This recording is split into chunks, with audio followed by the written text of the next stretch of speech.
Hey everyone, I am Kim with Abundant Life Tarot, and this is June favorites. And so I'm super excited to go through the things that I loved and adored over the past month. So let's get started. What I did was I actually tracked those things that I loved this month, and I kept them in my planner. And I wanted to just first mention that I've been watching YouTube again. I have gone through a period where I had just stopped watching YouTube for a moment, stopped engaging in just a lot of activity in social media, only here and there, because I was finding that the fire in me felt like I needed to voice my opinions, and I was ready to stand my ground and stand my position. But I also had to do like a mental health wellness check for myself and just kind of cool it. So I started watching YouTube again, just started watching YouTube videos, not necessarily in the YouTube, like in the tarot tube world. I have this fascination about small house living, and it comes from a place of I'm fascinated by that. I am a proud maximalist, and I like to have a lot of space to have my things and my gadgets and my collections. I'm an Aquarius, so that makes me happy. But I'm also fascinated by people who sell everything and just say, I'm going to get a little house, or I'm going to live in this tiny area and see where it goes. And so I've been watching like tons of small, like tiny home tours. I think I wrote down, let's see,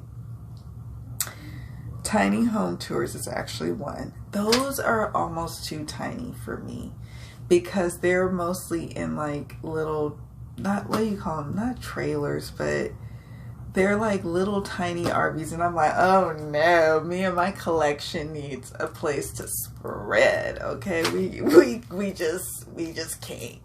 Not now, but maybe sometime in the future. Maybe when it's just my husband and I, and we, just want to go and see the world and do that.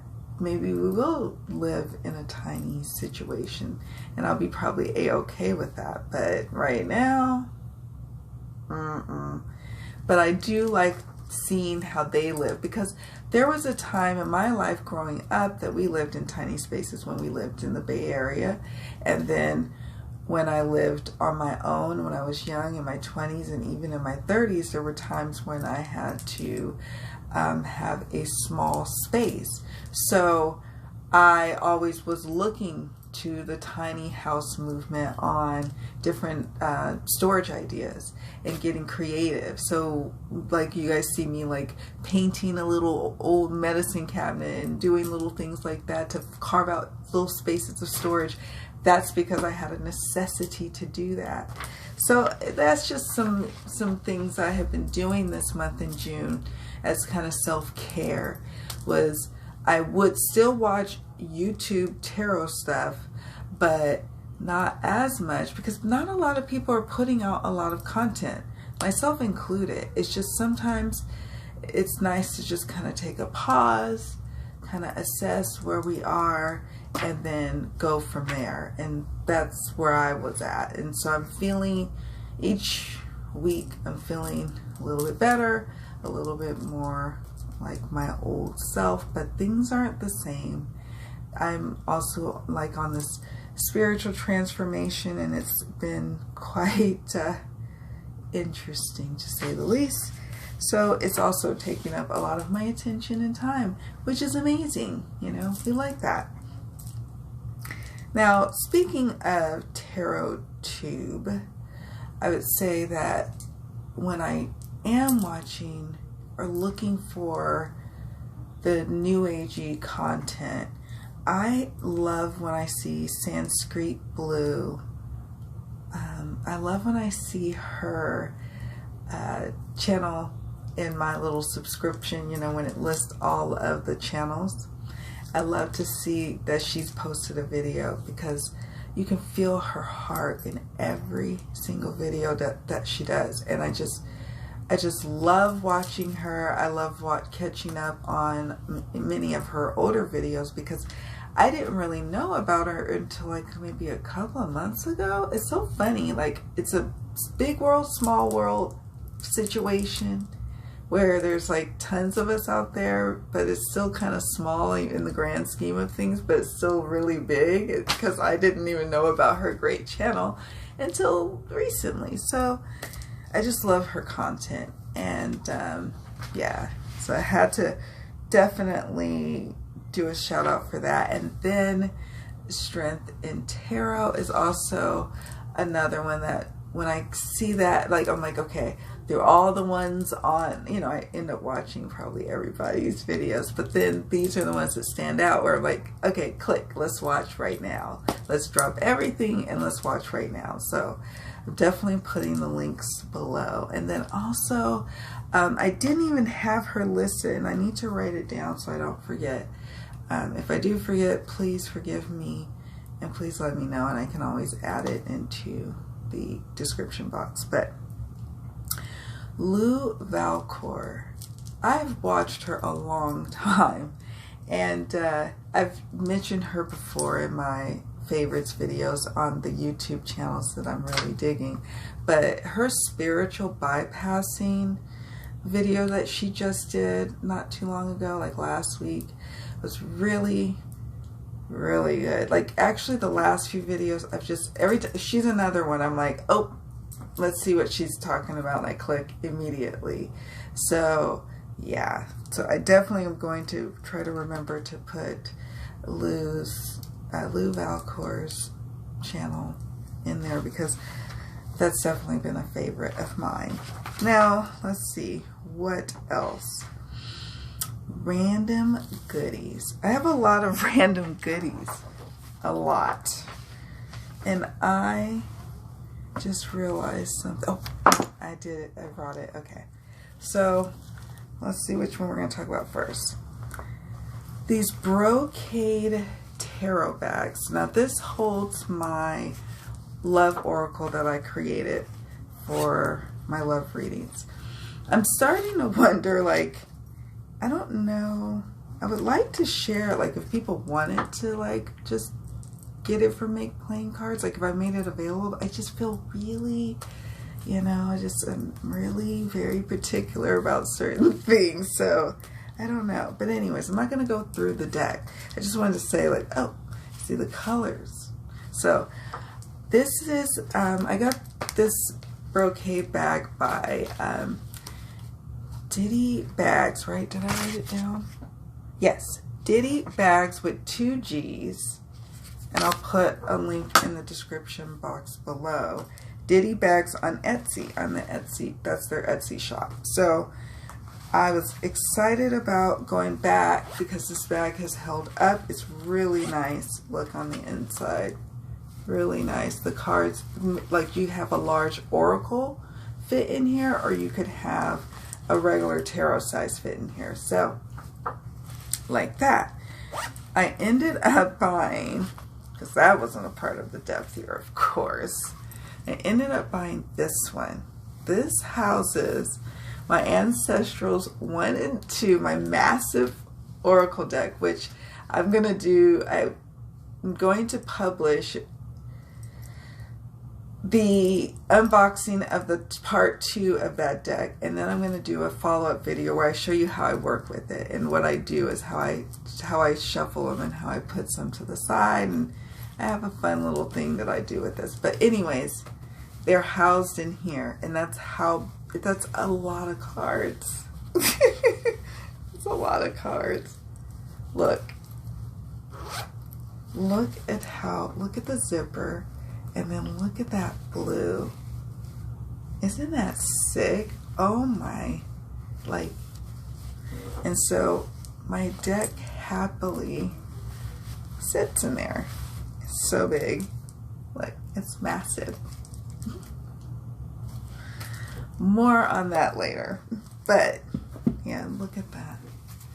I just fell in love with these bags. So I got that for this, and then one more.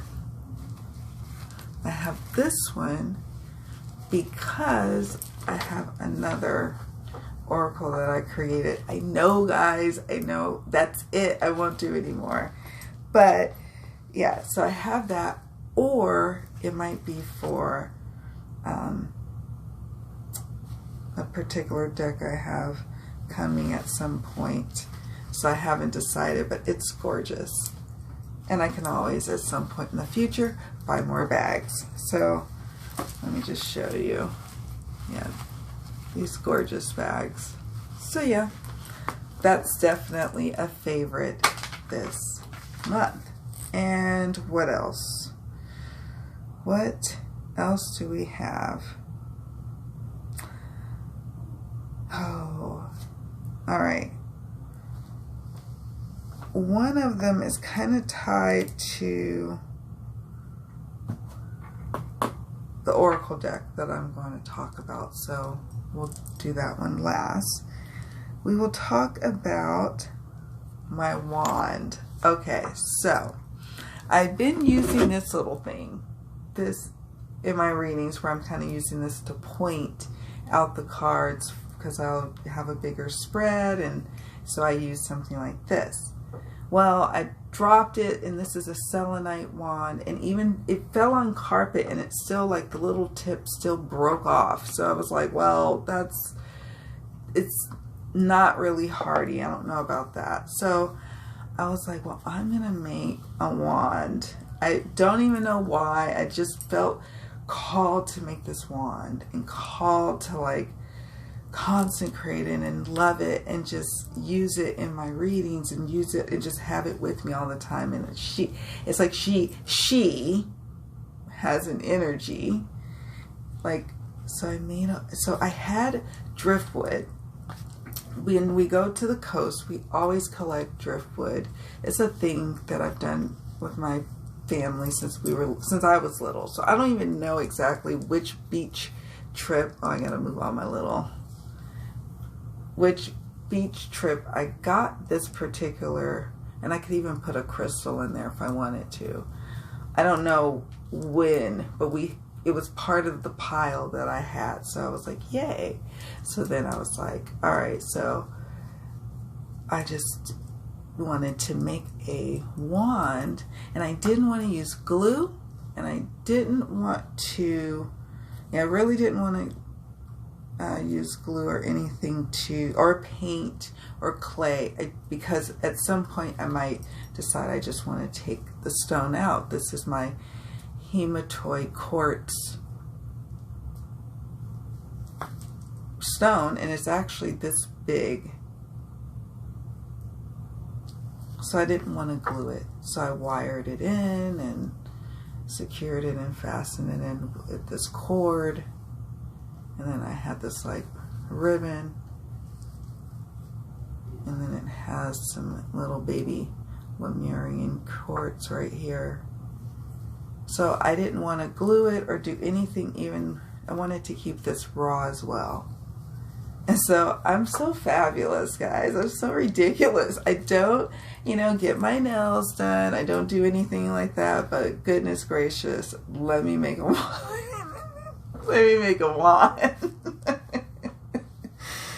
It makes no sense, but what can I say? So yeah, so I made me a little wand. I love it, love it, love it. It just makes me so flippin' happy. Yeah, look, I made the little knots. I don't even know if you can see it. And there's my little hematite. It's a aka fire quartz. And if I wanted it to have a different little look, I could even have her get a little modest, and I have this cord that I could tie it around, and then it's now a whole new look. You could even have it billow out a little and have it be something else, like, y'all, I just clearly embrace the shelter in place a bit too much. But it was so much fun, like looking around, seeing what I had, what I could work with. It was so cool to already have the driftwood piece and then this stone. And it's also the crystal that I was really keeping by my side for some strange reason, but not really a strange reason. It's really a magical stone in the sense that it has some properties of hematite, grounding, protecting, but then also of quartz, where it's elevating you, helping you to access some of those psychic realms, and also helping to kind of clear and cleanse things too. It's clarifying. I love that about this stone. So it's also like my crystal of the month that I like to do. And this is my Lemurian Quartz. So it doesn't have like any hematite. It's not a hematoid like this one. You can see the orange tint of this one. The bottom part actually has tons of like the bursts of fire, if you will.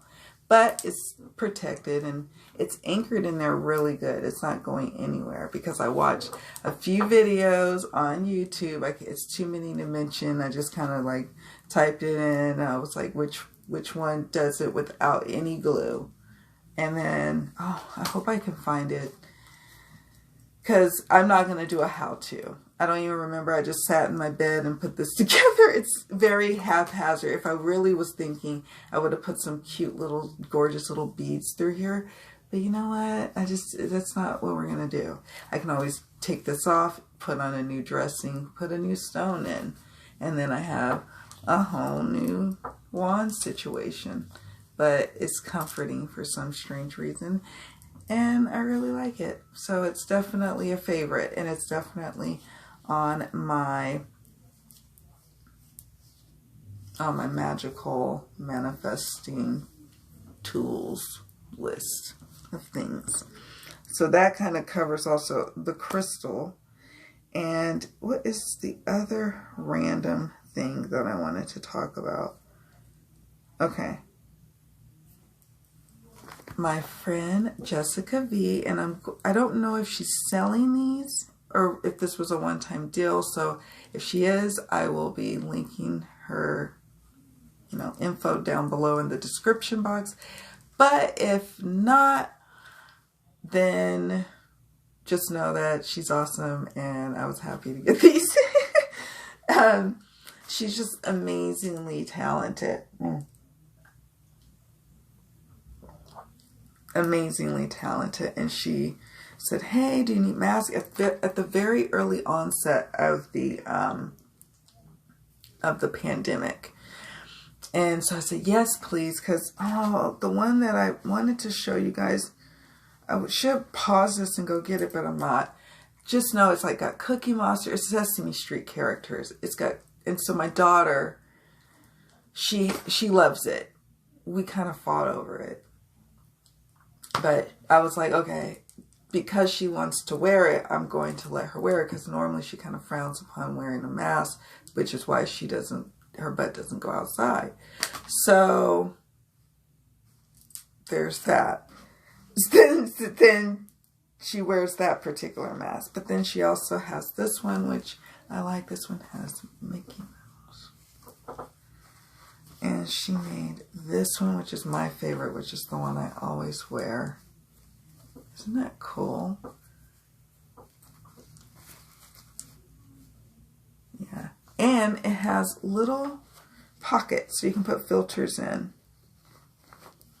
I always like, and I know she's super busy because I'm always like, well, I'm only going to mention your stuff if you're willing to sell, but I'm going to mention this because I think it's super cool you did this. And even if you're not selling now, thank you.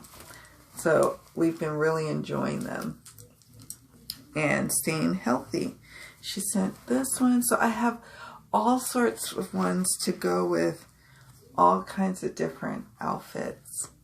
And it makes me, it's a cooler cotton, but still it's like double layer. It's just amazing. It's just really good, and I'm really happy with them. So yeah, that's what we're on right now. We'll start. So I was super grateful for that. And then finally, the last. See, I told you I had a lot of random goodies, but I'm super happy I had a lot of random goodies, because a lot of times it's all decks, and we'll get to that. Sorry guys, you're going on a journey with me.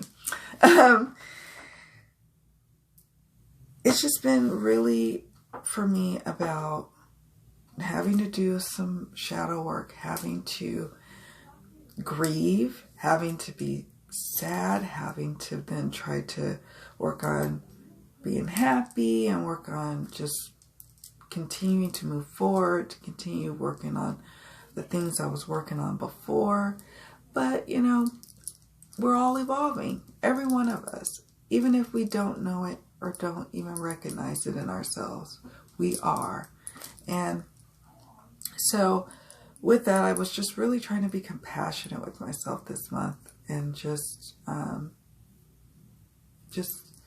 being cool and easy breezy and chill with it. And it was because May was so crazy with readings, whereas June was like normal, like what I normally, like my normal flow of clients. And so it was like, okay, June was like, it was helpful. It's still highly emotional for me, highly emotional. I'm still feeling kind of like I've been crying forever, but I feel cleansed. Things are getting better.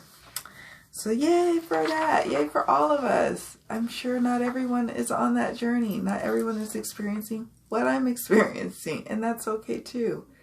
I had to also be okay with that. But that's tough when, you know, you're in pain, but not everyone can understand or relate. And, you know, that's not for me to worry about. It's for me to focus on my spiritual journey, what's going on in my yard, in my neck of the woods. So there's that, I guess. So speaking of books, let's talk books. So, it powered off, right? Because shortly after I said last month, oh yeah guys, I'm going to finish up Energy Strands and talk to you all about it. Well, that didn't happen. I read bits and pieces of what I felt like I wanted to read, like certain chapters, and then I put it away. Like almost treated it like a reference, when in fact, I feel like that's not what Denise Linn was doing. She's taking you on a journey. This won't even turn on right now, which is annoying. So we're going to leave this off. And I didn't finish it yet, but that doesn't mean I'm not going to revisit it. I am actually reading a book. So I started like back trying to read this one. Didn't get very far. And then I picked this one up. Finding Soul on the Path of Orisa. A West African Spiritual Tradition by Tobe, Melora, Correal. And I really am...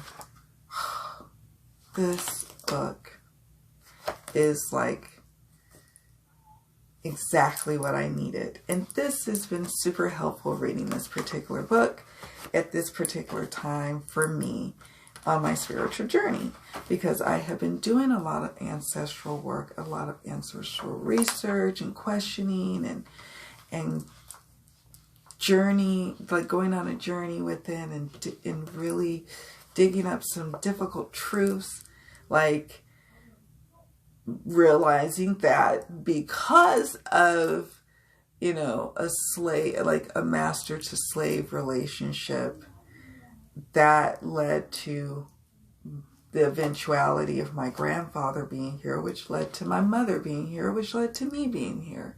So it's like, it's just really, You know, it's like, how do I reconcile working with that ancestor? He's not that far removed, actually. You know, it was very, it's been very interesting going through all of this stuff in light of all of the mourning that's going on with my people, with when we hear about all of the killings that are happening. And I know people are like, oh, it's just one or two. You don't seem to understand. It's just like it magnifies and traumatizes like so many people. And anyways, this book was like a solve to me.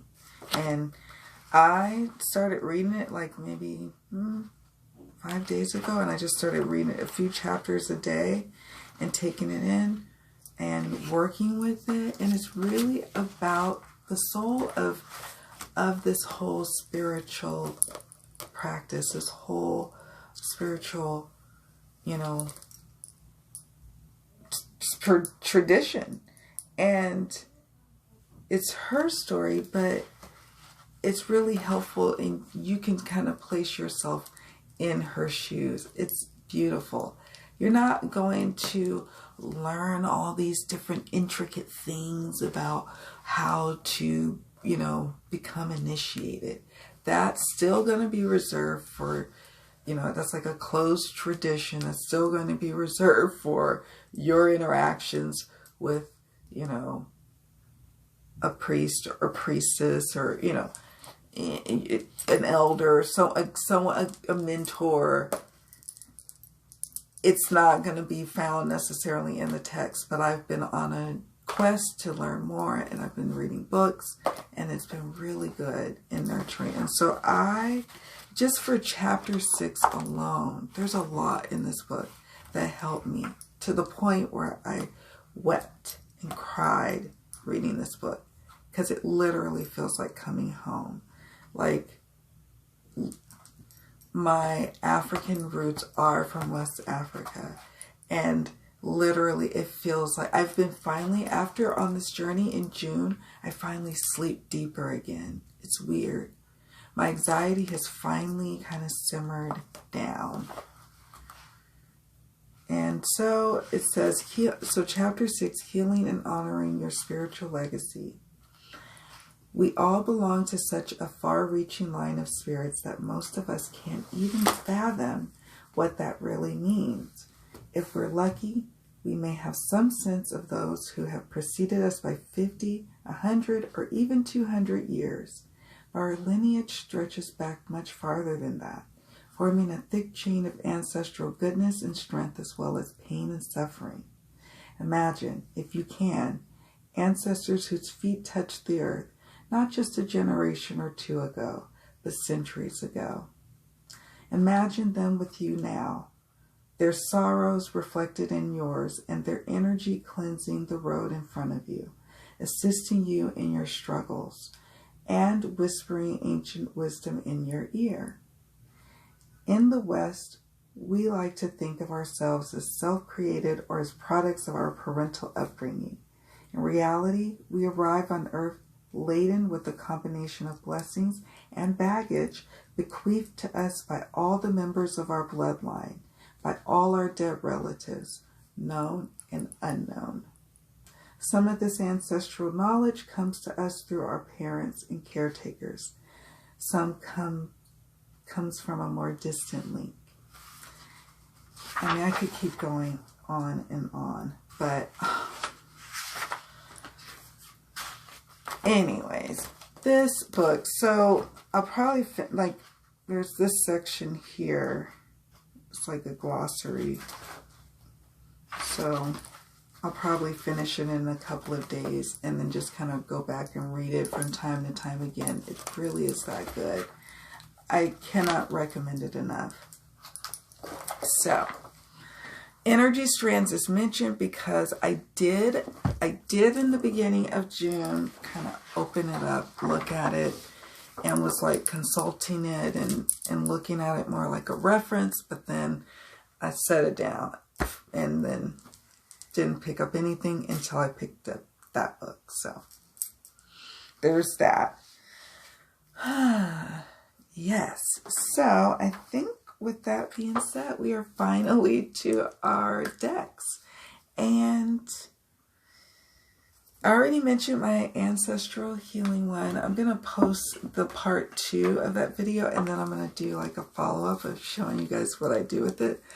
I'm just going to show it to you. When I make decks, like lately, as I'm making my own spiritual tools, my magical dice, my wand, my decks, when I'm using these things and they're my keywords, just something really magical happens, and I'm just really grateful that I just feel like I have to be creative and need to do this, and it's fun for me, and it just feels so therapeutic, and I just enjoy it to pieces. And I ended up really loving this oracle, the Sacred Self-Care Oracle by Jill Pyle. It's been in my favorites before, so it's really no surprise. Sound Healing was my card that came up for my weekly draw that I pull for like the sacred self-care that I like to do for myself. And this card came up, and I was like, oh. And then shortly thereafter, I fell asleep with YouTube playing on my TV, and it went to, oh, I can't think of her name. Is it Lisa Blondin? I can't, oh my goodness. Anyways, I mention this because I started back getting into meditation, guided meditation,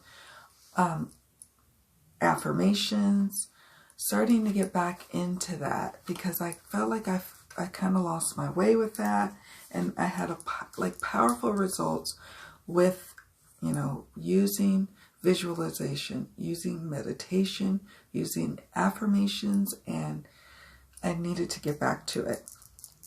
But sound healing, at first I was like, oh, like just sitting here with sound, like the singing bowls. So I was like, But shortly after falling asleep, this lady comes on, and she's like on a podcast, and she's doing a beautiful guided affirmation, and it interwoven into my dream. And I was like, oh, I need to check out what's going on here. So I went through my history and my YouTube channel, you know, YouTube, where you can go through and see what played. And was like, I need to just have all of this and drink this all up. So my last random, which ties into this, my last random goodie was the Insight Timer. That's an app that I have on Android. I don't know, I'm assuming it's on, you know, for iTunes or what have you. I don't know. But I know I got it on Android, and it's called Insight Timer, and it's an amazing tool of guided affirmations, sound therapy, anything you can think of, from free to paid content to you could leave a tip for the particular creators. It's really cool, and I was just blown away by it. So I started getting back into that this week, and so I drew a card, and you guys know I always use jumpers, and this was the card that jumped, and it was like, oh, so perfect. So this deck is something I use and just keep near me. I sometimes use it for client readings, but really not much. Not much. Not much. So anyway, so that is the Oracle.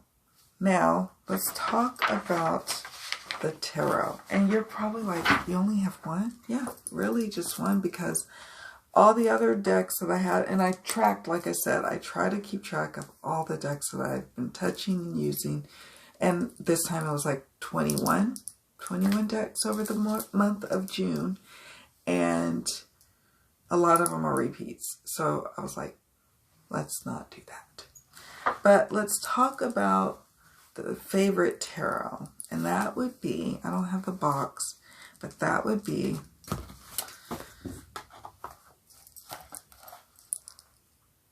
the Hoodoo Tarot. Now, this could be quite controversial. And I'll say that because I was in an amazing dialogue in a tarot Facebook group about this deck. And people were saying that Hoodoo is a closed tradition. There should be no decks created unless... I was a little murky on... I guess they didn't like her profiting off of it because the creator, because she's not a priestess, and, you know, I don't know if she's a practitioner. But she said, when I read the actual introduction, the author was saying she was paying homage to this. This was something, you know, that she was, you know, she even dedicated the book to her grandmother, which it seems like it was her grandmother that is the one. So, and then it was just this big discussion about it, and about, you know, white people wanting to just get their hands on the deck, and some people were like, no, you shouldn't. And then the biggest consensus was, well, why not? You know, but then, so it got me to thinking about different things about, for me personally, like really pausing and hearing someone else's side. But I was hoping other people could realize that even amongst Black people, we all have varying and different experiences. I am not a Hoodoo practitioner, so I was like, I guess, ignorant to it too. But I literally thought that us supporting this deck, because I actually use it for my ancestral work. Here's the back. It's showing the South. For me, I come to this deck not because of Hoodoo, but because of, look at the back. My ancestors have lived in the South for hundreds of years. I've been able to now trace them all the way back to, for sure, the top of the 1700s. And on my mother's father's side, the slave master side, all the way to Great Britain to the 1600s through my little DNA research. So I used this deck. I was actually called to use this particular deck for me and my personal ancestral work. So color me like, whoa, like when the debate was going on in the tarot group, I was like, well, I stand corrected, because I just really didn't think that there would be an issue. I thought we were supporting a Black creator. They said, well, it needs to be titled something else. And I said, okay, I'm going to receive that and sit with that. And maybe you're right. Maybe it should have been called something else, but maybe not. I don't know. I don't know. I'm curious to hear what you all think about this deck. Have you worked with it? I know right now it's temporarily unavailable. It's not necessarily out of print. It's just the printers, with everything going on, it's been difficult for them to keep things in print. I don't know. I really enjoyed this deck the month of June. So I would be lying if I said I didn't I didn't love it. In fact, it was going to be the deck after I finally finished the Herb Crafters study group. I'm going to finally sit down, do the next video. I keep saying that, but now it's serious. I'm doing it because I want us all to get to my Facebook group and do lives and have discussions about it once I have all those videos up, and people who may have, you know, maybe just want to kind of brush up on it and get caught up on it. So when we start to do some of the nitty gritty work with the Herb Crafters Tarot, of working with it just for a constant, like a focused period of time, I think it's going to be really magical. So I thought I only have enough time in the year to focus on 1 or 2 decks. So the first part was going to be the Herb Crafters, and then the next part would be the Hoodoo Tarot. But now I might have to put it to a vote to my Facebook group on what deck they would like to and I think we did agree that it would be the Hoodoo, but I don't know. So I don't know. It was quite enlightening, that conversation. But then as those conversations go, it can, it can become quite heated. Some people can get quite offended. Some people can be quite offensive. And, but these are important conversations to have because we all got educated. In one of the conversations, there was a beautiful reminder of talking to your people who are alive now and making sure you get the history and making sure you get all the information you can, because especially I'm finding with my own ancestry, it's turning out I'm really feeling like I'm being called or beckoned, if that makes any sense, and I can't even explain it, and I don't want to go into it. It's very personal.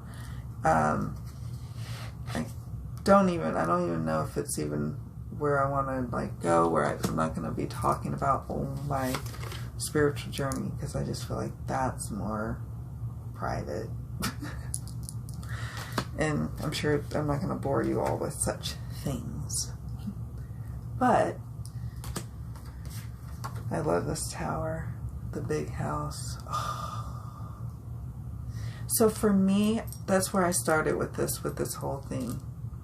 This was more about my parents, both my parents being born and raised in Mississippi and having roots and ties to like the Carolinas, to the Virginias, as well as to Tennessee. And so I just really was taken with this deck, and I was like, oh no, there's even controversy surrounding this deck. But I'm always open to dialogue, to learning, to understanding, to hearing, because sometimes I think we all want to just be like, no, this is what we're comfortable with and what we want to stand behind. But I'm like, we're never going to learn and grow. Now, did I stop using this deck after those conversations? No. I still really adore and appreciate this deck, and it's still very much a part of my practice right now. So, some people say they don't like the cardstock. I actually really do. It riffles, shuffles to me really beautifully. I keep it in a black, where is it? Oh, right here. A black velvet bag. And I really enjoy it. So the guidebook I thought was superbly written. It doesn't give, I think also what also was a sticking point was people were really upset about saying that, you shouldn't be putting anything like this in a book because this is a closed tradition. You shouldn't even be trying to talk about it. But there is no how-tos on how to, there's no, to me, like, I don't think that I, as a layperson, could come over to this book and be like, I'm about to be a hoodoo practitioner. I might be inspired, and I'm of the bloodline. I could very well, see where it goes. And that's my other argument. I'm like, I wouldn't necessarily have known that because I live in the West Coast. Like, my parents migrated to California from Mississippi in 1975. So I was born in 1980. And all I know is California, except for in the summers when my mother would send me as a little girl to my maternal grandmother's house, and I would spend a good portion of my summers with her. So that is what I know. But I remember things vaguely going on, and my grandmother saying certain things where I'd be like, oh, I thought you were like a God-fearing lady, but then she would say things that are like, I don't know, I'm starting to piece together certain things, and I wouldn't have necessarily done that had I not gone on a little journey with something that I love near and dear, which is tarot. And so this is just a homage to hoodoo practitioners. to this time, you know, this time and space in history. It looks like it stretches all the way from, you know, like maybe like the 1700s to present day. The cards do, at least. And so I find that beautiful. And I'm impressed by the artist because I think the artist is white. She's not black. The writer, the creator of the deck is black. But yeah, I'm impressed. So I thought it was superbly done. But people were even talking about the cardstock, and I was like, well, I enjoy it. So this video's gone on long enough, of course. Even me talking about just a couple of decks kept it all the way long. But, you know, I always have lots to catch up on with you all. There's not much going on that I'm going to talk about in the on this video about the school, the course, which is finally done. Yay! I'm not going to talk about it here. That's for another video. I'm just going to talk about all the things that made me super duper happy and at peace during this just wild month of June. All right, guys. Well, thank you all so much for joining me. Thank you, new and old subscribers. And yeah, I'd love to hear what were your favorite things in June. Please know that it takes me a little bit to get back to the comments, so I do eventually get back to them, so don't think that I don't ever look at them. I do. So please comment. Please engage with one another in the comments too. And keep a lookout for more information on the Facebook group, because that's where you really can interact with me. That's where I hang out at. All right, guys. See you all later. Thank you so much for watching. Bye.